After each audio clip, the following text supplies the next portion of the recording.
have given my ruling. Sir, Dr. K. Keshav Rao ji, Dr. K. Keshav Rao ji, you have, one second, you have articulated very effectively what you mean to convey, and very effectively and rationally. Having, one second, having taken note of that, I have given my ruling, please. Since it is not that effective as you are thinking, let the Prime Minister Dr. Ashok Kumar. One second.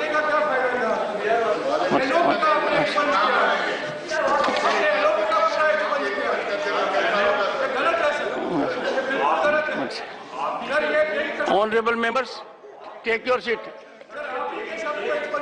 Take your seat.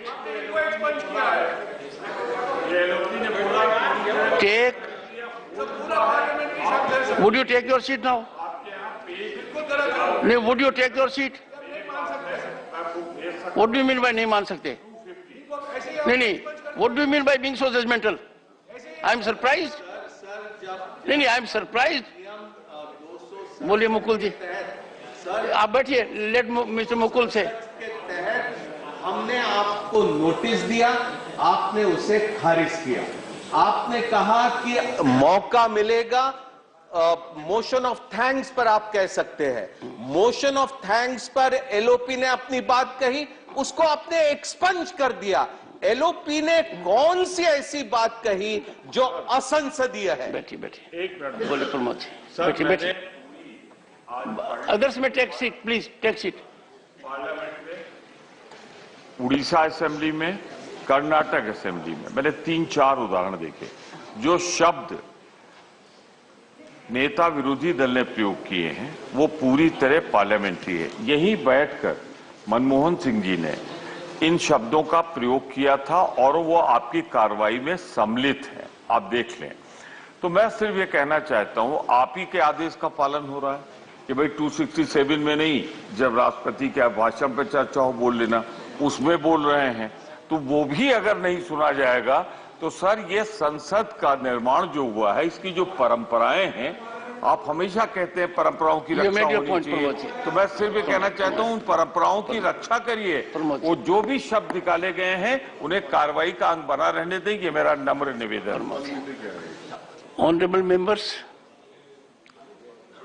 I examine the proceedings in the light of rules framed by the House, and Rule 261 casts an obligation on me to make such sweeping observations that everything has been removed is not appropriate.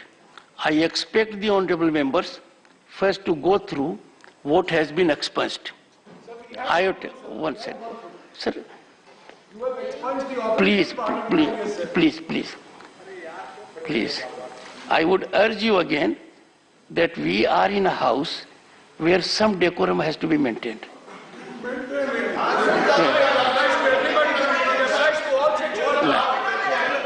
I have taken my call. Dr. Ashok Kumar Mittal. One second. Please take your seat, Honorable LOP. Sir, One second. जो चीज rules के तहत, procedure के तहत यहाँ पर बोली जाती है, मैं नहीं समझा कि मेरे स्पीच में कोई ऐसा अनपार्लियामेंट्री और किसी के ऊपर एलिगेशन नहीं था. लेकिन फिर भी उसमें आप चुन के चंद शब्दों का गलत अर्थ निकाले, ऐसा तो नहीं बोलूंगा कि आपको उसके बारे में कुछ अगर संशय है तो वो अलग ढंग से पूछ सकते थे.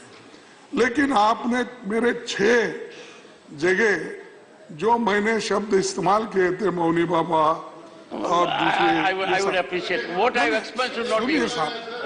तो What I have expunged should not be used. अरे नहीं साहब, इस सदन में बोले सो मैं बोल रहा हूँ. नरसिंह राव जी को वाजपेयी साहब ने खुद एक शब्द कहा था, अभी भी वो अब किताब में है, आप देखिए. और मेरे को जो जब यहाँ बात हमारे चीफ व्हिप रखते हैं हमारे पार्टी की ओर से और सदन की ओर से रखते हैं, तो आप उनको बार बार टोकते रहते हो, ये ठीक नहीं है, आप बैठिए, आप पढ़िए। अब बहुत अच्छा पढ़ के आए साहब, वो तो हार्वर्ड यूनिवर्सिटी के स्टूडेंट हैं, अच्छा जानते हैं, हिंदी जानते हैं, कन्नड़ा जानते हैं, इंग्लिश जानते हैं, हिंदी जानते हैं, और कौन सी भाषाएं हों, तो इसीलिए, और संसदीय भाषा जानते हैं, इसके बावजूद भी आप उनको टोकते ही रहते हो। जो मेरा डिफेंस में आता हर राइट्स को टोकना, ये ठीक नहीं है। कृपया आप और एक बार उसको देखिए। Ultimate defender of the LOP is the chairman. नहीं, वो नहीं हो रहा ना सर, वो नहीं हो रहा, आप एक्सपेक्ट कर रहे हैं। Doctor Ashok Kumar Mittal, I have taken 0 hour, not present. Shri Binoy Vishwam. Thank you, sir. With a saddened heart and with lot of protest, I stand here. My concern and our concern, I should call it, is regarding the miseries of the Manrega workers. Mahatma Gandhi National Rural Employment Guarantee Act workers. Sir, their numbers come to 15.28 crores in this country. And those people, they work for the country. And they are also creating wealth in this country. And their sorrows, livelihoods, should be taken care of by this government and this house, I believe. Sir, in Manrega, we can see that it covers around 2,70,000 and 342 panchayats in the country. Such a wide scheme it is. I am proud to say it is the child of the UPA one government in which the left also played a critical role in evolving the policies. That government made this Manrega project. Sir, I am very constrained to say that this government of today is trying to kill that project, to kill it.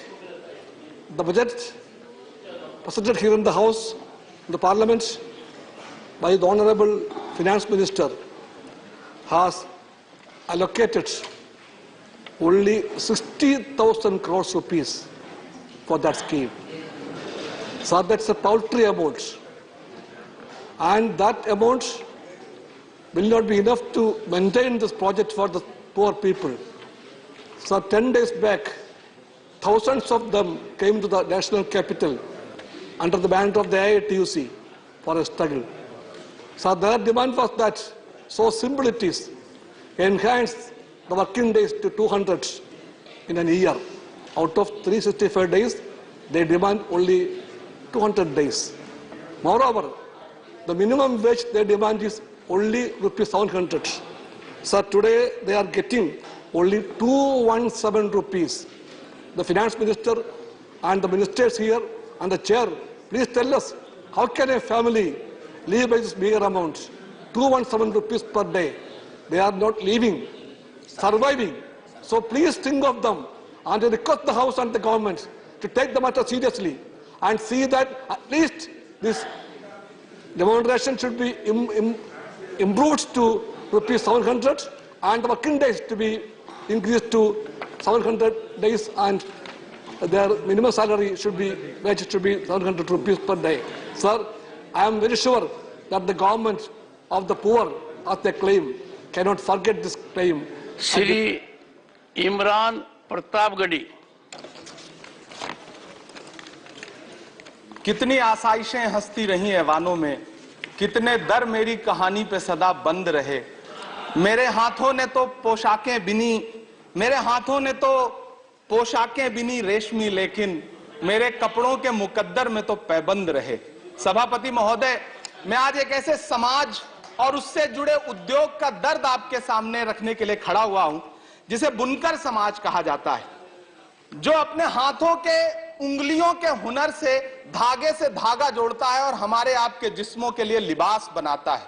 मैं एक ऐसे उद्योग का दर्द आपको सुना रहा हूं जो कृषि के बाद इस देश में सबसे ज्यादा रोजगार सृजित करता है। चाहे महाराष्ट्र का भिवंडी हो, मालेगांव हो, इचलकरंजी हो, उत्तर प्रदेश का बनारस हो, मऊ हो, मुबारकपुर हो, टांडा हो, मेरठ हो, इलाहाबाद का मऊआयमा हो, मध्य प्रदेश का बुरहानपुर हो, बिहार का भागलपुर हो, तमिलनाडु का सेलम हो, त्रिची हो, या फिर आंध्र प्रदेश का गुंटूर हो, इन तमाम शहरों में लाखों परिवारों के घर का चूल्हा जिस उद्योग की बदौलत जलता है, वो उद्योग आज बदहाली का शिकार है। सभापति महोदय, पूरी टेक्सटाइल इंडस्ट्री में 60% लगभग कंट्रीब्यूशन पावर लूम इंडस्ट्री का है, लेकिन सरकार ने इस इंडस्ट्री को यतीम छोड़ दिया है, बेसहारा छोड़ दिया है।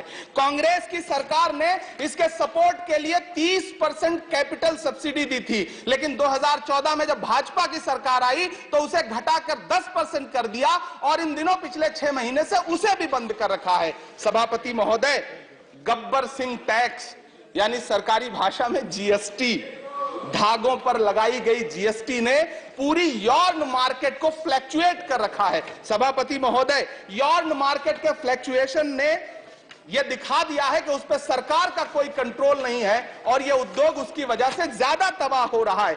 चाइना से नेपाल और बांग्लादेश के रास्ते होने वाली डंपिंग ने इस उद्योग की बर्बादी में और सहायता जताई है। पूरे एशिया में सबसे ज्यादा पावर लूम भिवंडी में हुआ करता है, लेकिन सरकारी उदासीनता के बाद पिछले दिनों 2 लाख से ज्यादा पावर लूम मशीनें कबाड़ में बिक गई। सभापति महोदय, जिस बनारस में कभी करघे पर बैठ करके कबीर दास जी झीनी बीनी चदरिया बुना करते थे, उसी बनारस में आज बुनकर भाई ईंट भट्ठों पर काम करने के लिए मजबूर हो गए। अंत में सभापति महोदय, मैं आपसे कहना चाहता हूं कि करघों के धागे टूट रहे हैं, मशीनें कबाड़ में बिक रही हैं, पावर लूम को सप्लाई होने वाली बिजली के बिलों का बोझ इतना भारी है कि बुनकरों के कंधे टूट रहे हैं। जीएसटी लगा करके सरकार ने उनकी कमर और तोड़ी है। सरकार ने जीएसटी की, आखिरी बात कह रहा हूं सभापति महोदय, सरकार ने जीएसटी की लिमिट 20 लाख रखी है। मैं अनुरोध कर रहा हूं, मांग कर रहा हूं कि जीएसटी की लिमिट कम से कम 50 लाख की जाए, इस उद्योग पर मरहम लगाया जाए, सस्ती बिजली दी जाए। अब्दुल्ला, अंतिम बात सभापति महोदय, time over. Sir, thank you, Honorable Chairman, sir.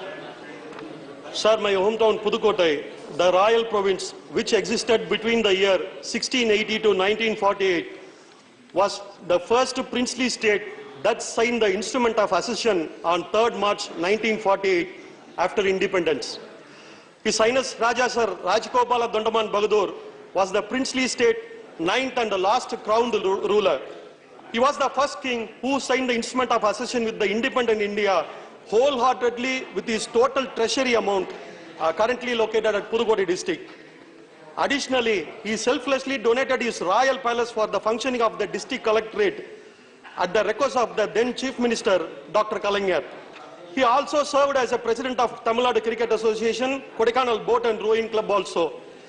As soon as India gained independence, he decided to adjoin his country with India without any duress.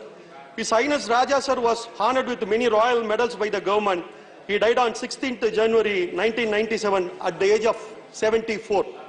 Sir, then the Home Minister Sardar Vallabhbhai Patel got the confidence to unite India along with the princely state only because of him. His Highness Raja Sir was honored with the George V Silver Medal and George VI Coronation Medal in 1937 also, sir. During the last years of his life, he shunned away marriage to serve the people and lived like a saint-like life, sir. To commemorate his centenary recall and considering the legacy, magnanimity and simplicity of our beloved Raja, His Highness Raja Sir Rajagopala Dondaman Bagadur, I request the Union Government to release a commemorate postal stamp recognizing his service to the unity of our nation, sir. Thank you. Shri Irana Kadadi. धन्यवाद सभापति महोदय, आपने मुझे बोलने की अनुमति दी। बेलगावी हवाई अड्डे का निर्माण 1942 में रॉयल एयरफोर्स द्वारा किया गया था। 2018 में उड़ान 3 के अंतर्गत बेलगावी को 13 शहरों से जोड़ने के लिए 5 एयरलाइंस को चिन्हित किया गया था, जो इस योजना के तहत एक हवाई अड्डे को आवंटित उच्चतम हवाई मार्ग है। दिसंबर 2022 तक बेलगावी से दिल्ली, मुंबई, बेंगलुरु, अहमदाबाद, हैदराबाद, चेन्नई, इंदौर, नागपुर, नासिक, उदयपुर, जोधपुर, तिरुपति, पुणे, कड़प्पा, मैसूर और सूरत से जुड़ा हुआ था। बेलगावी में उड़ान योजना के लागू होने से पहले हवाई अड्डे से प्रति वर्ष 74,041 यात्री मार्ग के साथ 1176 उड़ानों चलती थी। उड़ान योजना शुरू होने के बाद हवाई अड्डे ने 231 और 22 में 2,80,000 यात्रियों के साथ 6,470 उड़ानों का संचालन किया। बेलगावी हवाई अड्डे को अंडर सर्व्ड एयरपोर्ट के श्रेणी में केंद्रीय नागरिक उड्डयन मंत्रालय द्वारा उड़ान अवार्ड चैंपियन ऑफ उड़ान से सम्मानित भी किया गया था। बेलगावी हवाई अड्डे को उड़ान योजना के अंतर्गत दिए जाने वाली सहायता की अवधि 3 वर्ष की है, जो 2023 में समाप्त हो जाएगी। सहायता न मिलने के कारण वर्तमान में कोई एयरलाइंस अपनी सेवाओं को बंद कर सकते हैं, जिसमें कुछ एयरलाइंस ने बंद भी कर दी है, जैसे अलायंस एयर की पुणे की फ्लाइट।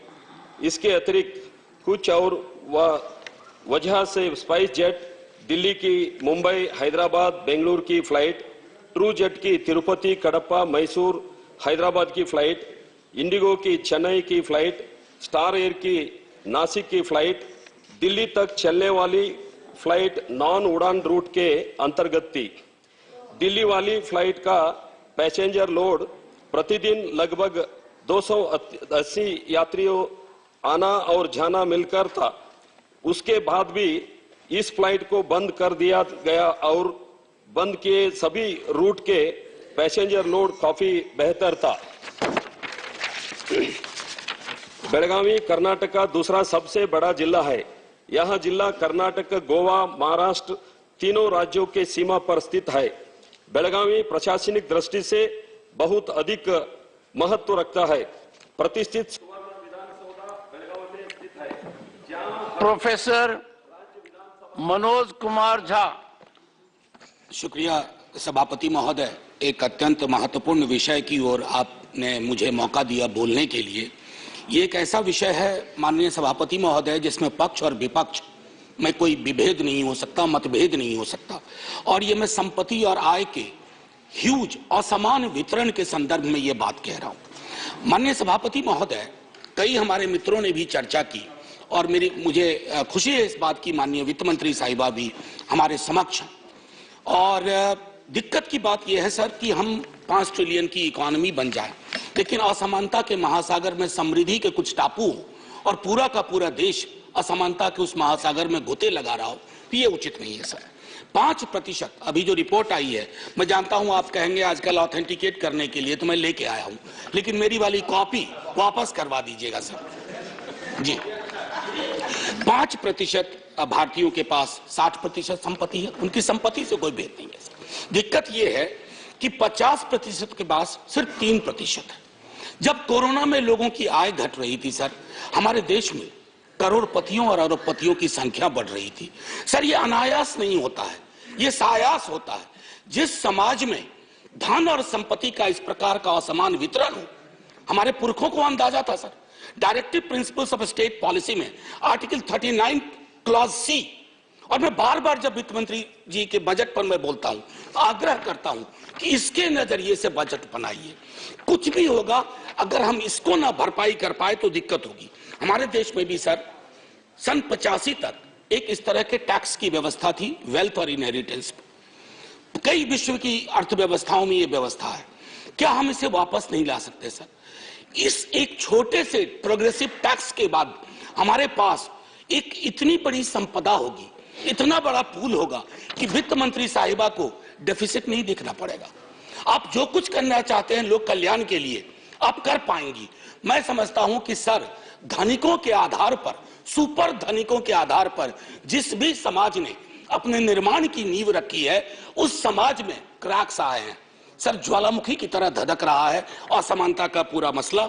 अगर मैं आग्रह करूंगा आपके माध्यम से माननीय सभापति महोदय कि पूरा सत्ता पक्ष विपक्ष मिलकर के एक इस तरह के टैक्सेशन की व्यवस्था करें ताकि आप हेल्थ के क्षेत्र में, एजुकेशन के क्षेत्र में, सर अभी 28 सेकंड बाकी है, हम सार्थक पहलकदमियां कर सकें। और हां, आखिर में फिर से दोहराऊंगा कि आर्टिकल 39 क्लॉज सी सब पढ़ें, उसके हिसाब से नीतियां गढ़ें तो देश बेहतर होगा। और अमृत काल में सचमुच अमृत सबके हिस्से में आएगा, ना सिर्फ कुछ के हिस्से में सिमट के रह जाएगा। शुक्रिया सर, जय Hind. If the professor can conclude in 2 minutes, there is no harm. Why take 3 minutes? Shri Brajlal. धन्यवाद सभापति महोदय। आप कुछ मेहरबान रहिए। मैं आपका धन्यवाद सभापति महोदय। धन्यवाद सभापति महोदय। मैं आपका ध्यान धारा 304A आईपीसी की तरफ आकृष्ट करना चाहता हूं। जो एक्सीडेंट होता है, मृत्यु होती है, तो उसमें ये लिखा जाता है। महोदय, 2021 का जो आंकड़ा है उसमें पूरे देश में 4 लाख एक्सीडेंट हुए, 1,55,000 लोग एक्सीडेंट में मारे गए और इसमें 68% जो संख्या है वो 18 से 45 वर्ष के लोगों की है, जो लाइफ का प्राइम एज होता है, देश के प्रोडक्टिविटी में काम आता है। महोदय, जो घायल हुए हैं उनकी संख्या 3.7 लाख है। हत्या में इस देश में जो 2021 में हत्याएं हुई हैं, जिसमें लोग 30,000 लोग मारे गए, तो एक्सीडेंट में जो मारे गए हैं उनकी संख्या मर्डर से 5.17 गुना है। ये बड़ा अलार्मिंग है महोदय। एक्सीडेंट में जो मुकदमे कायम होते हैं उसमें सजा है 2 साल की और वो थाने से अवेलेबल है। चाहे कोई एक्सीडेंट करके फुटपाथ पर सोते हुए मजदूरों को दबा दे, किसी को झोपड़ी में घुसा दे, तब भी सजा महोदय मात्र 2 साल की है। और जो एक्सीडेंट होते हैं उसमें 85.4% एक्सीडेंट ओवर स्पीडिंग से होते हैं। महोदय, मेरा ये कहना है कि अंग्रेजों के जमाने का कानून था, गाड़ी उन्हीं के पास होती थी, वही चलाते हैं, और आज भी जो है बड़ा वर्ग है उसी के पास है। तो थाने से ही अवेलेबल हो जाए, एक दिन भी जेल नहीं जाएगा। मेरा आपसे अनुरोध यह है कि धारा 304A है, उसमें अमेंडमेंट करके एक धारा जोड़ा जाए 304AA। अगर एक्सीडेंट कोई शराब के नशे में करता है, ड्रग्स में करता है, जॉय राइडिंग में करता है, इलेक्ट्रॉनिक उपकरणों का प्रयोग करता है, तो उसकी जिम्मेदारी ज्यादा बनती है। उसमें सजा का प्राविधान भी ज्यादा होना चाहिए और उसमें फाइन भी ज्यादा होना चाहिए, जो मृतक के परिवार को दिया जा सके। इसलिए मेरा अनुरोध है महोदय कि ये 304A में कम से कम 7 साल की सजा होनी चाहिए, जुर्माना ज्यादा होना चाहिए और वो जुर्माना जो मृतक का परिवार है उसको दिया जाना चाहिए। यही मेरा कहना है महोदय। जय Hind. Doctor Amar Patnaik. Thank you, Chairman, sir, for giving me this opportunity. Sir, as per the latest report of TRI, that is 31st July 2022, the overall tele density of Orissa is 75.23%, which is within the bottom 5 states of India. Even the Northeast has higher tele density at 77.98% and Jammu and Kashmir at 88.18%. The national average is 85.11%. So you can imagine the kind of service, the denial of digital services to the people staying in this region. Now within this, the rural tele-density is only 62.73%, internet density is 34.51%. All these statistics give one particular picture clear that the rural people of Orissa have no benefit from the extension of digital revolution in the country. The KBK region, sir, this has 7 aspirational districts. Now, in this region, sir, 10,000 villages have no internet connectivity, no tele-density, sir. 6,278 villages are still without mobile access or connectivity, sir. Now, wherever there is a internet connectivity, the signal is so weak that they have to either climb up to a house, and if they don't have a house because it's Malkangiri and areas, they have to climb up a tree, sir.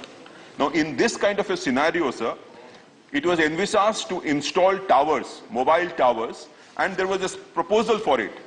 The proposal is LWU Phase 2, Reliance Jio was supposed to install 483 towers. Aspirational Districts Projects, 2,379 towers. 4G Saturation Project, 1,572 towers, and similar such proposals. But there is no timeline given for completion of these projects. When will they be completed?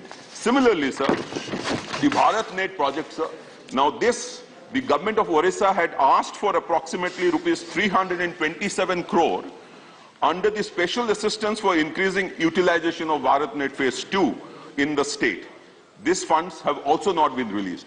So what concerns me is, so the budget, the center's current recent budget estimates is 26% less than the previous budget estimate of last year and 37% less than the revised estimates. In such a scenario, sir, I shudder to think how this entire project will be completed and digital connectivity in the remotest part of Orissa, particularly the rural left-wing extremist affected areas, will be completed. So through you, sir, I urge the government to have a concerted effort in completing this project and ensuring that tele-density and internet connectivity increases in the rural part of Orissa. Thank you so much, sir. Dr. Fozia Khan. Thank you very much, Chairman, sir. Sir, as per the data revealed by SAFAR, India Institute of Tropical Meteorology, IITM, the air quality of cities like Mumbai and Pune have dropped to poor and very poor levels, sir. Sir, this is the result of the northeasterly and the easterly wind flow, which carries pollutants and moisture with it. The pollutants which flow from the Indo-Gangetic Basin and central India, combined with constant drop in temperature and the cloudy weather throughout the day, have rendered these pollutants to stay within the vicinity of humans, blocking their escape to higher levels in the atmosphere, sir. So usually when temperatures are high, humidity is less and there is dry weather with greater particle suspension. These pollutants are responsible for the falling of the PM 2.5 concentration to 317 micrograms per cubic meter in Pune and 313 micrograms per cubic meter in Mumbai, when the maximum possible limit is 60 micrograms per cubic meter, sir. A more or less similar situation is there throughout the state concerning these affairs. Additionally, it has left the doctors worried about a hike in cases of upper respiratory tract infections, bronchial asthma, and heart issues, sir. These pollutants could either be from dust or pollen or from vehicular emissions. Sir, although at present it's not in the hands of humans to alter the structure of winds and the climate, a robust mechanism to combat factors that lead to air pollution must be raised, sir, and the health infrastructure for this needs to be maintained to address such issues, so that people affected, especially the senior citizens, sir, can avail themselves of the benefit of the same. At the end, I will only say, sir, be a part of the solution and not part of the pollution. Thank you, sir. Srimati J.B. Mathur Isham. Sir, I'm deeply obliged by the opportunity. I would like to draw your kind attention to the impending crisis faced by the paddy farmers in Kerala.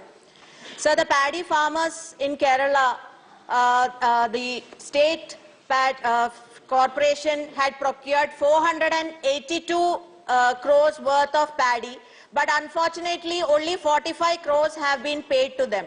437 crores is pending with them. And why this happened? Because about 580 crores is pending from the government, union government to the state, and 460 crore from the state government. So the farmers, if the paddy farmers are not provided with the money which they are rightfully due, it is pushing them towards the wall, and it is very, very unfortunate that the payment is not being paid. Sir, all I'm asking for is that the union government should make the payment which is due of about 580 crores, sir. I'm not asking for 21,370 crores from State Bank of India, sir. I'm not asking for 70,000 from LIC, sir. All I'm asking is 580 crores, which is rightfully due to the paddy farmers of Kerala. So let me respectfully remind that our country's and this government's priority ought to be farmers and not a company. Let me also respectfully remind that our country's and this government's priority ought to be to ensure that every one out of 140 crores of people in this country, they should not stay without food, and not the priority should be to make one person richest in the world, sir. Let me also respectfully remind that our country's and this government's priority should be to ensure that not a single youth will stay without employment, and but not to make all sectors being given to one person, sir. So I take this opportunity to once again respectfully submit to remind this government that our priority is farmers, and in Kerala, this paddy farmers is facing grave injustice, and if union government is given this 580 crores, it will be a great blessing. And I can assure you one more thing, sir. If this 580 crores is given, nobody in this country will ask for JPC. There will not be walkout. Sir, there will not be any kind of issue, but there will be definitely a great blessing by the farmers. Thank you very much for the opportunity. Shri Kartik Sharma.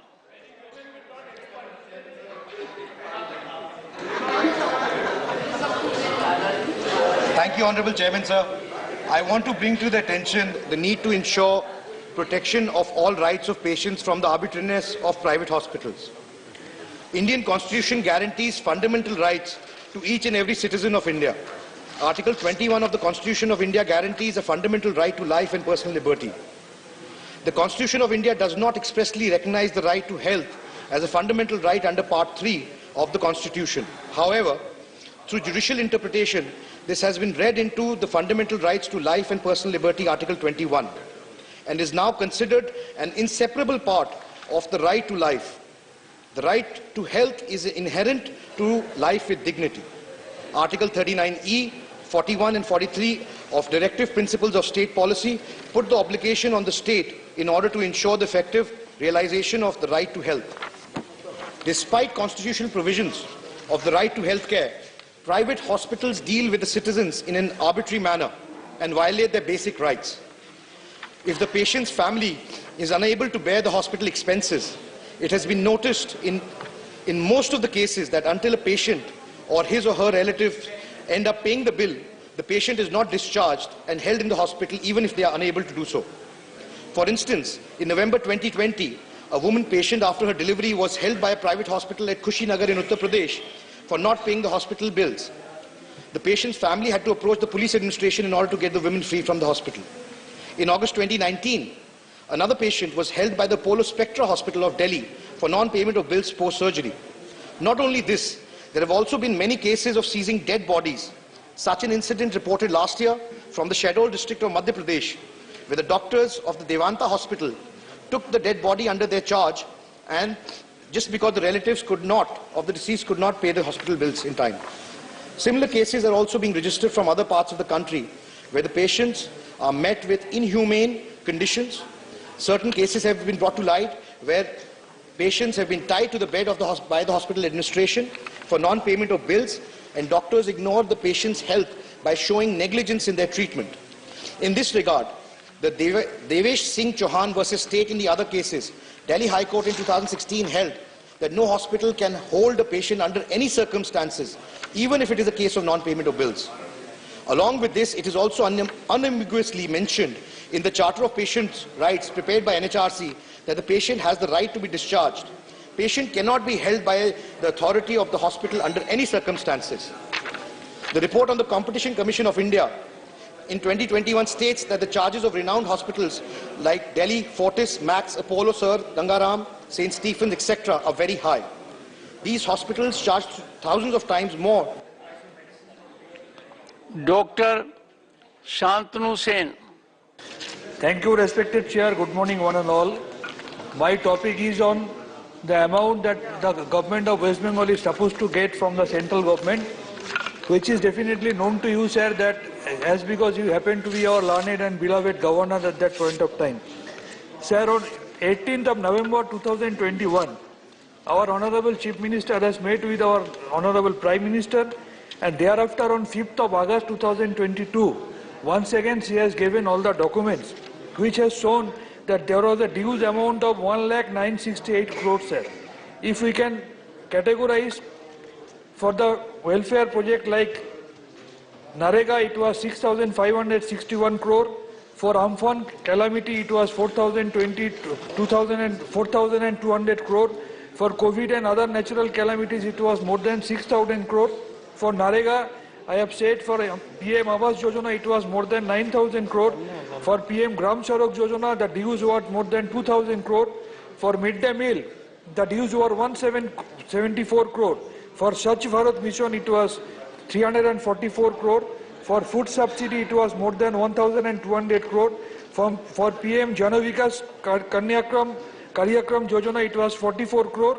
And the ongoing Geleghai Kapaleshwari flood, it was 178 crore.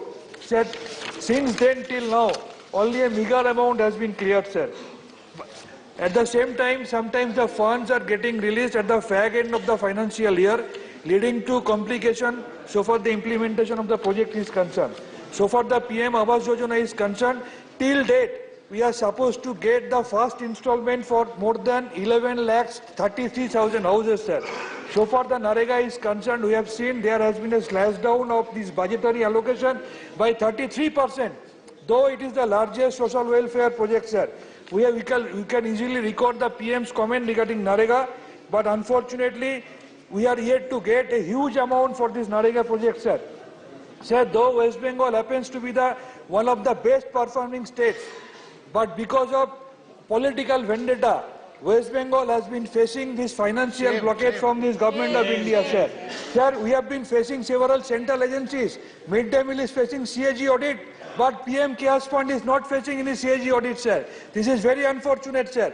So far the name changing is concerned, this government is the pioneer of changing the names of several projects, sir. But my humble submission to the government, don't do this vendetta politics with the best performing state like state of West Bengal, which is doing its best under the leadership of Madam Mamata Banerjee. Kindly clear the dues for the social welfare projects which you are supposed to clear, sir. This is our humble submission before the government. Thank you very much. Sri Tiruchi Siva. Thank you, Mr. Chairman, sir. Sir, the health workers, comprising of the doctors, the nurses, and the hospital staff, are a vital part of the society, and they work selflessly and are considered to be the living gods on earth. So, but these health workers are constantly undergoing violence, sir. They face frequent violence in their workplace. Not only physical violence, sir, but also damage to the hospital clinical establishments. Sir, according to a survey conducted by the Indian Medical Association, 75% of doctors surveyed had suffered at least one form of physical violence in their entire career. And most of them are done by the family of the patients. Sir, several factors contribute to violence against healthcare workers, including infrastructural gaps, weak security apparatus in clinical establishments, delayed response by law enforcement agencies, insufficient facilities of counseling attendance, unregulated entry of trespassers, lack of stringent legal provisions, and overburdened doctors.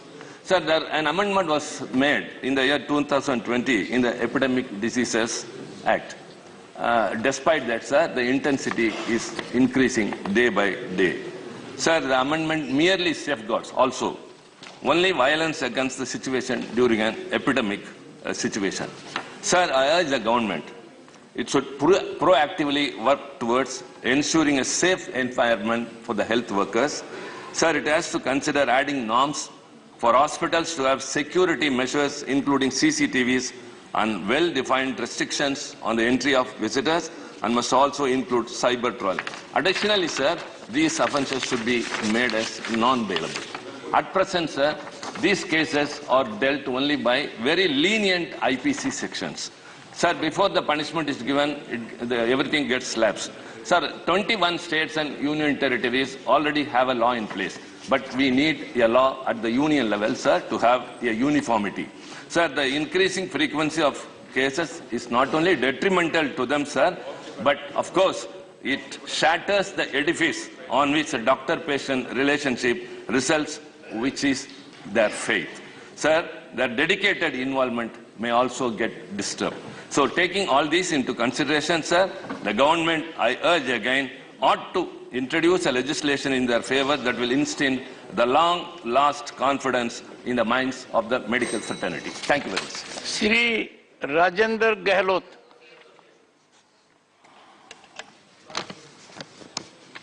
माननीय सभापति जी, मैं आपका ध्यान मेरे राज्य राजस्थान में हुई ओलावृष्टि के कारण किसानों की खड़ी फसल बर्बाद होने से हुए नुकसान की ओर आकर्षित करना चाहता हूं। राजस्थान में ओलावृष्टि से सबसे बड़ी मार किसानों पे पड़ी है। जनवरी माह में के अंत में राजस्थान में हुई भारी ओलावृष्टि और बरसात के कारण लगभग 14 जिलों में करीब 15 लाख हेक्टेयर खेती खराब हो गई है, जबकि 109 लाख हेक्टेयर में हुई फसल प्रभावित हुई है। 65% फसल बर्बाद हो चुकी है। इसका किसानों की आजीविका अर्थव्यवस्था पर गहरा प्रभाव पड़ा है। महोदय, राजस्थान सरकार को बार-बार मांग करने के बाद भी इस फसल का जो आंकलन करके किसानों की मदद करनी चाहिए थी, वो मदद नहीं कर पा रही है। इसलिए मैं कृषि व किसान कल्याण मंत्री से आग्रह करूंगा कि इस मामले में संज्ञान लेते हुए किसानों पर आई हुई इस आपदा और प्राथमिकता देते हुए राजस्थान के किसानों को नुकसान का आकलन अतिशीघ्र करवाकर किसान फसल बीमा योजना के अंतर्गत मुआवजा वितरण अतिशीघ्र करवाने की व्यवस्था करें, जिसे आपदा से त्रस्त किसानों को राहत मिल सके। धन्यवाद। Doctor V Sivadasan. Respected Chair, I would like to share the burning issues of agriculture workers in our country. Sir, highest workers in India is in agriculture sector. So, Mahatma Gandhi told us India is living in villages. But, sir, what is the condition of our agriculture workers in our country? They are not getting proper wages. They don't have enough employment in their village. Why it is happening, sir? Sir, the wage of agriculture workers, the average wage or per day wage is below than the price of the 1 liter petrol, sir. So it should be addressed. Sir, here, union government is not ready to provide any financial assistance for the upliftment of the agricultural workers in our country. Here, some states, like Kerala, they are introducing some welfare measures for agriculture workers. The agriculture pension is there. Agriculture pension is there in Kerala. There, 1,600 rupees is a per month pension for agriculture workers. So why it is not implemented in Uttar Pradesh? Why it is not in Gujarat? So agriculture workers pension, the government, union government should take the initiative for implement the agriculture workers pension. The agriculture workers welfare scheme, what is the condition all over India, the welfare schemes? So agriculture, the children of agriculture workers is studying very pathetic condition. Their education facilities are very bad shape. Their health facilities in villages are very bad shape. So agriculture, for the upliftment of the agriculture workers sector, the intervention of the government, union government, is very necessary. Mahatma Gandhi Gramin employment scheme, guarantee scheme, what is the condition now, MGNREG? So day by day, we are hearing the news of reduction of fund allocation and the programs and projects. There, the duty of the union government is to provide the fund to the state government for the welfare scheme of the agriculture workers. Basically, they are the real annadatas of the nation. You don't forget the real annadatas of the nation. Sir, the salary of the agriculture workers, it should be increased. So the financial assistance of the union government is very necessary for that. In education sector, so children of agriculture workers in studying in villages without pakka building. So government should provide special scheme for agriculture workers' children. Well, government should provide the health facilities for them. Each and every village, special care, health care centers, government should arrange for agriculture workers. Thank you, sir. Thank you. Shrimati Shanta Chetri. Thank you, sir. My subject matter is demand for inclusion of Lepcha language in 8th schedule. Khamrimo, sir, it means in Lepcha language, namaskar, for allowing me to speak. I would like to draw the kind attention of this august house that Lepcha is a Himalayas language spoken by Lepcha people in Sikkim, parts of West Bengal in Darjeeling and Kalimpong. The United Nations National Scientific and Cultural Organization, UNESCO, lists Lepcha as an endangered language. The Lepcha language is spoken in Sikkim and Darjeeling and Kalimpong district in West Bengal. Sir, the 1991 Indian census counted 39,342 speakers of Lepcha. Lepcha is considered to be one of the indigenous languages of the area in which it is spoken.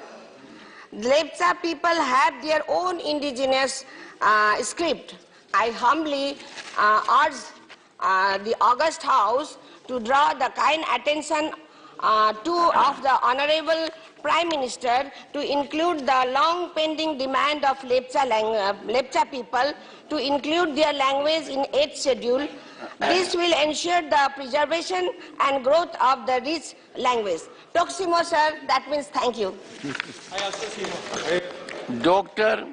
Dharamistal Virender Hegde. Honorable Speaker, sir, thank you for this opportunity. India is a country of villages and has the traditional medicine system Ayurveda. People across the country are following traditional Indian medical system of Ayush. Ayurveda is called the science of life, plays an important role in maintaining physical well-being and resisting diseases. The government should launch health awareness campaigns to promote physical activity, walking, and encourage people not to follow a sedentary lifestyle. Use of plants as a source of medicine has been an ancient practice and is an important component of the healthcare system in India. In India, about 70% of rural population depends on Indian traditional Ayurveda system of medicine. Most healers or practitioners of the traditional system of medicine prepare formulations by their own recipes and dispense to the patients, improving the information and services provided in local pharmacies that are the primary source of treatment for many ailments in rural areas might serve as an effective substitute for allowing unregulated use of conventional medical treatment. The government campaigns should aim to promote Ayurveda and Yoga as disciplines to help lead a healthy life. The government should launch a scheme in rural areas to popularize Ayush-based lifestyles which are promoted through behavioral change in communication, training of village health workers towards identification and use of local medicinal plants, and provisions of Ayush health services. What are the measures taken by the Ministry of Ayush for further propagating the natural medical system, especially in rural areas of the country? Whether the government has prepared and distributing authentic publicity material on Ayurveda and Yoga, including new media, internet, multimedia, print media and digital media campaigns, and setting up platforms for the same. There is a need to revisit the state policies to further strengthen the traditional healthcare systems in the country. In view of the rising demand for Ayush modalities and therapeutics, the limitations of statutory regulations towards Ayush system need to be relooked. The Ministry of Ayush should devise mechanisms for centralized data collection and real-time monitoring with the states and UTS. It is evident that the Ayush system has a countrywide network and is playing a very important role in the mitigation of diseases with low cost. Ayush preventive measures play a vitally important role in maintaining the well-being of people. Various treatment modalities support the existing standard treatment protocols. Even some other countries are attracted towards this, and I wish that there is attention will be paid to this. Siri P. Wilson. Chairman, sir, I raise to bring to the kind attention of this August House the issue relating to the abolition of toll plazas on national highways across the country. Sir, I made a special mention in this August House requesting the abolition of toll plazas across the country and collect a one-time fee at the time of registration of the vehicles, and to ensure that the right to travel, which is a fundamental right, is accessible and available to all. On 15/11/2022, I received a response from the Honourable Union Minister of Road Transport and Highways in which he assured that in respect of the public-funded project, the fee leviable would be reduced to 40% of the user fee, which means 60% of the fees alone will be collected in these toll plazas. Sir, I am thankful to the Honourable Union Minister. However, I would like to place on record that this has not yet been implemented till today, thereby causing hardships, financial burdens to the peoples who have no choice but to use the toll roads and shell out huge money while crossing the toll plazas. Especially those living adjacent to the toll roads have to use the roads every day, and despite monthly passes available, it is still expensive for the common man. Sir, in Tamil Nadu, I can give two examples where even after realization of the investment, they are collecting even for 15 years. They are Paranur and Athur on Tambaram, Dindivanam, NH 45, and Nemili and Chennai Samudram on Punumali Valajapat, NH 4. Sir, as per National Highways rules, two toll plazas within 60 kilometers is prohibited. In the said letter returned to me, the Honourable Minister has mentioned that the issue raised by me with regard to the toll plazas being located within less than 60 kilometers distance of each other would be resolved. However, in Tamil Nadu, out of 48 toll plazas located, as per National Highways rules, there could be only 16 toll plazas. Thus, there is an excess of 32 toll plazas. In fact, National Highways Authority of India itself has identified 22 toll gates located within 60 kilometers of adjacent plazas on 13 national highways in Tamil Nadu. And these toll plazas are yet to be removed. Sir, ultimately, the lower economic class and middle class are suffering. Small-time vendors, lorry operators and transporters are spending huge chunks of their monthly budget towards toll. These are people who even pledge their jewels to make ends their meet. We should not put the burden of paying for road infrastructure on them. Sir, the problem is not only in Tamil Nadu, but it is seen in pan-India. There are more than 1,000 toll plazas in India. These are toll plazas in which public is compelled to pay toll plazas for incomplete facilities that do at exorbitant rates. To make matters worse, NHA increases toll plazas mechanically year by year.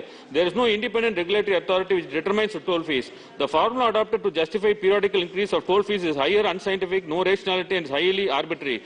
An official in the cadre of Deputy Secretary simply raises a mathematical formula found in the concession agreement and keeps on increasing the toll fees mechanically. Even the state government's public transports are charged. Sir, therefore, the time has come where all toll plazas have to be abolished completely, as it hampers free movement, development and industrialization. I urge the Honourable Transport Minister to look into this matter urgently. Shri Jose K. Mani. Thank you, sir. Yes, this is about a severe crisis faced by the fishermen community. There are about 28 million people in the country rely on fishing for their livelihood. In Kerala itself, there are about 11 lakh fishermen. The worst flood which hit Kerala in 2018 They rescued about 50,000 people who were in the verge of death. Sir, the livelihood of the fishermen community is getting hampered due to erratic weather conditions, threat of climatic cyclonic storms, coastal erosion, excess tourism and development projects, which leads to large-scale displacement of fishing community. They have been hit hard by the aggressive trawling by the foreign fishing vessels and commercial fishing. The families are in constant danger of displacement. We take the case of